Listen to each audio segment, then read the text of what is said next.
Assalamualaikum warahmatullahi wabarakatuh. Perkenalkan, nama saya Rizka Devisa Fitri dengan NIM 66, mata kuliah Mikrobiologi Terapan, Prodi Tadris IPA kelas 6A, dengan dosen pengampu Ibu Feni Widianti, MPD. Topik presentasi kali ini yaitu struktur dan fungsi protista.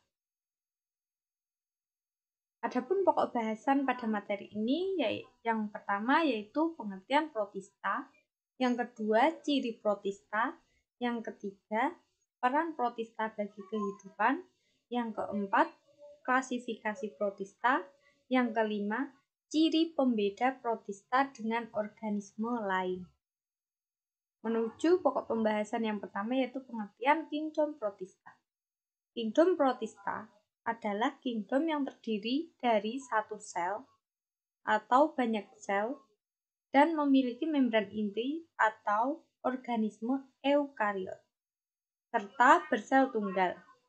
Protista dapat dikelompokkan menjadi 3 bagian, yaitu menyerupai hewan, menyerupai tumbuhan, dan menyerupai jamur.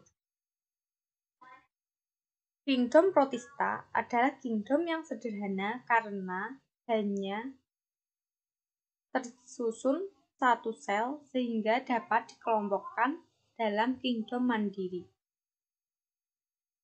atau kingdom sendiri. Pembahasan yang kedua yaitu ciri-ciri kingdom protista. Yang pertama, mempunyai ukuran mikroskopis dan makroskopis antara 10 mikron sampai 6 milimikron. Yang kedua, umumnya uniseluler. Yang dimaksud ini yaitu protista tersusun atas satu sel atau uniseluler. Yang ketiga, tipe sel eukariotik, yaitu protista memiliki membran inti sehingga disebut sebagai sel eukariotik. Yang keempat, yaitu hidup bebas atau bersimbiosis. Kingdom protista dapat hidup bebas dengan cara menguntungkan satu sama lain. Yang kelima, habitat umumnya di tempat lembab.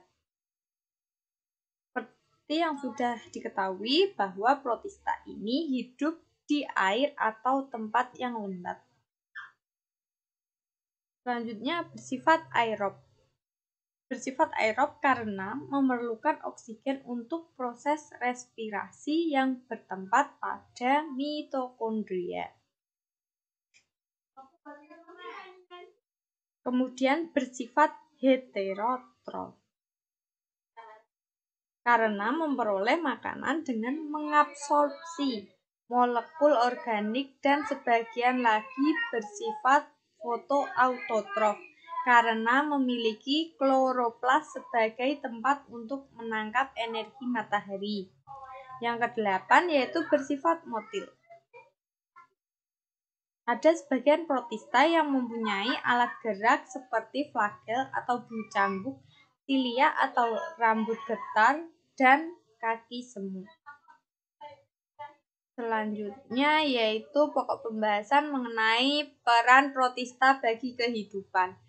Protista sangat berperan penting bagi kehidupan manusia. Contohnya tumbuhan alga yang mempunyai banyak manfaat. Selain sebagai sumber makanan, juga beberapa jenis alga mampu mengikat nitrogen. Contohnya Anabaina azulai.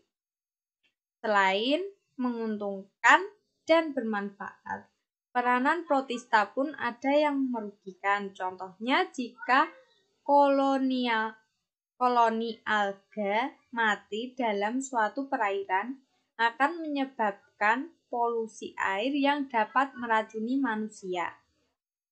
Seperti pada gambar di bawah ini yaitu contohnya Anabaina azulai ini. Selanjutnya yaitu klasifikasi protista. Yang pertama menyerupai hewan atau protozoa. Protozoa adalah organisme yang bersel dan berukuran mikroskopis dan berkembang biak dengan cara seksual maupun aseksual. Berdasarkan alat gerak yang dimiliki, Filum protozoa digolongkan menjadi 4. Yang pertama, rhizopoda, seperti ini gambarnya. Yang kedua, ciliata atau bulu getar. Yang ketiga, flagellata atau bulu cambuk. Yang keempat, yaitu sporozoa atau tidak memiliki alat gerak khusus. Klasifikasi yang kedua yaitu menyerupai tumbuhan atau alga, merupakan protista fotosintetik. Kelompok alga digolongkan menjadi 4 berdasarkan pigmen dominan yang dimiliki, yaitu yang pertama Chlorophyta, alga hijau, atau Chrysophyta atau alga emas. Ini. Yang ketiga Phaeophyta atau alga coklat. Ini. Dan yang terakhir yaitu Rhodophyta atau alga merah. Seperti ini atau ini. Bisa dilihat gambarnya.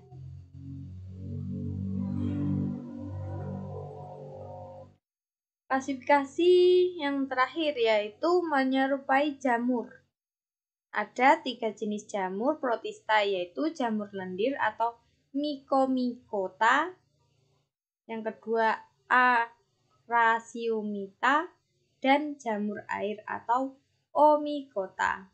Tapi bukan jamur sejati. Jamur jenis ini hanya menyerupai berbentuk jamur yang sporangia atau filamen yang menyerupai hifa, berwarna kuning, putih, dan berlendir. Sudah disajikan gambarnya masing-masing.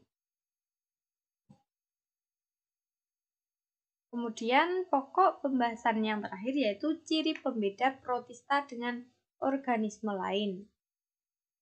Yang pertama ditinjau dari ciri pembeda dengan membran inti, yaitu membran inti sel. Ketika bakteri atau monera merupakan prokariotik, sedangkan protista merupakan eukariotik.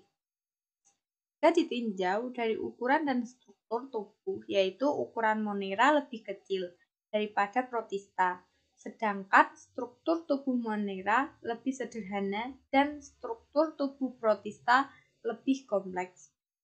Yang kedua ditinjau dari ciri pembeda dengan hewan, tumbuhan, dan jamur. Yang pertama, cara hidup, yaitu protista lebih dekat dengan monera atau bakteri, dan struktur tubuhnya yaitu protista belum memiliki sistem jaringan yang jelas, sedangkan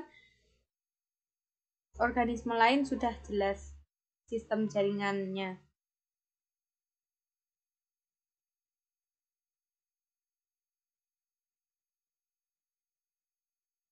Sekian yang bisa saya sampaikan. Saya pamit undur diri karena kalau maju dia nggak dekat. Thank you. Wassalamualaikum warahmatullahi wabarakatuh. Bye-bye.